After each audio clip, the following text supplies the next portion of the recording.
Grade 5, Filipino, Term 1, Second Summative Test. Ano ang denotasyon? A. Literal na kahulugan. B. Tuwirang kahulugan ng salita. C. Masining na kahulugang batay sa damdamin. D. Malalim na kahulugang nabubuo sa karanasan ng mambabasa. Ang tamang sagot ay letter A. Literal na kahulugan. Ano ang konotasyon ng ilaw ng tahanan? A. Bombilya. B. Inang gumagabay sa pamilya. C. Liwanag na nanggagaling sa bintana. D. Kagamitang nagbibigay liwanag sa loob ng bahay. Ang tamang sagot ay letter B. Inang gumagabay sa pamilya. Alin ang pangungusap na may metapora? A. Mabait siya. B. Para siyang anghel. C. Ang puso niya ay bato. D. Ang kanyang puso ay matigas na parang bato. Ang tamang sagot ay letter C. Ang puso niya ay bato. Alin ang pang-abay na panang-ayon? A. Baka. B. Kahapon. C. Mabilis. D. Tunay na. Ang tamang sagot ay letter D. Tunay na. Alin ang isang pangunahing karapatan ng bata? A. Mag-aral. B. Mamili ng laruan. C. Gumamit ng cellphone buong araw. D. Umiwas sa lahat ng gawaing pampaaralan. Ang tamang sagot ay letter A. Mag-aral. Ano ang pangunahing layunin ng panuto? A. Maglibang. B. Magbigay ng malinaw na hakbang. C. Maglahad ng mahabang kwentong kathang-isip. D. Magpahayag ng sariling damdamin tungkol sa isang paksa. Ang tamang sagot ay letter B. Magbigay ng malinaw na hakbang. Ano ang ibig sabihin ng berdeng ilaw trapiko? A. Hinto. B. Bumagal. C. Maaaring tumuloy. D. Lumiko agad kahit may tumatawid. Ang tamang sagot ay letter C. Maaaring tumuloy.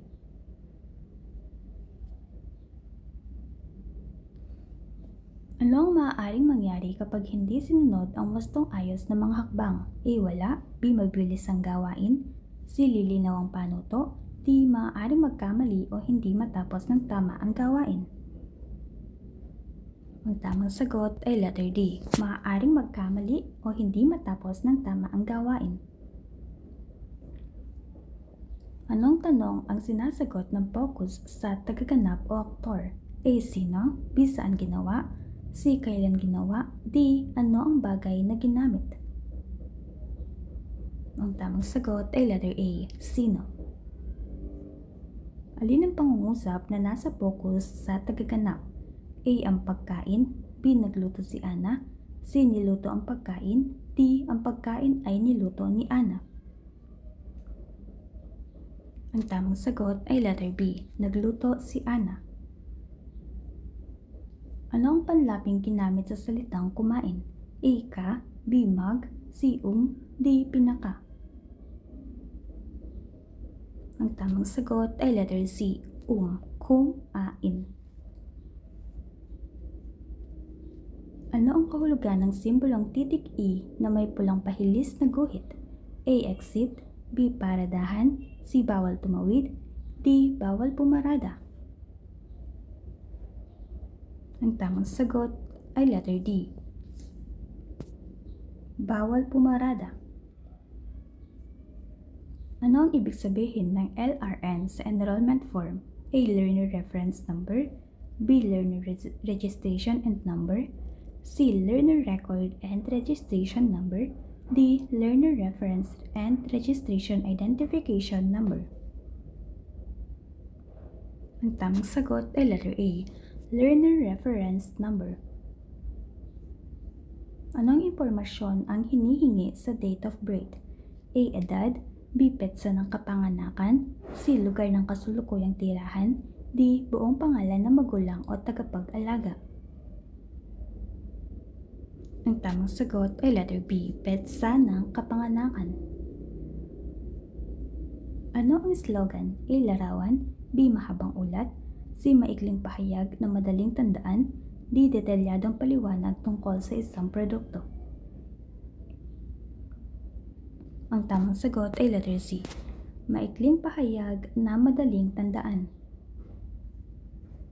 Bakit karaniwang malaki at kapansin-pansin ang headline? A. Para dekorasyon. B. Para dumami ang salita. C. Para matakpan ng ibang larawan. D. Para agad makita at maunawaan ang pangunahing mensahe. Ang tamang sagot ay letter D. Para agad makita at maunawaan ang pangunahing mensahe. Ano ang layunin ng tekstong naglalahad ng proseso? A. Maglahad ng mga hakbang. B. Magkwento ng mahiwagang pangyayari. C. Magbigay ng opinyon tungkol sa isang tauhan. D. Maglarawan ng damdamin sa paraang patula at masining. Ang tamang sagot ay letter A. Maglahad ng mga hakbang. Ano ang dapat gawin muna bago sagutan ang isang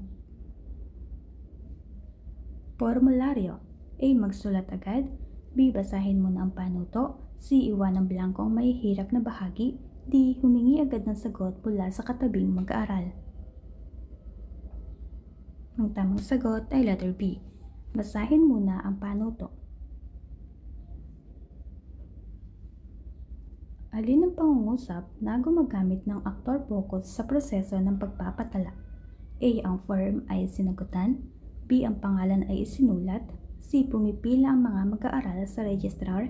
D. Ang mga dokumento ay sinuri ng kawani sa tanggapan. Ang tamang sagot ay letter C. Pumipila ang mga mag-aaral sa registrar. Alin ang pinakamainam na paraan ng pagsulat ng 5 hakbang na panuto? A. Gumamit ng biro. B. Paghalu-haluin ng mga hakbang. C. Gumamit ng mahahaba at malalabong pangungusap.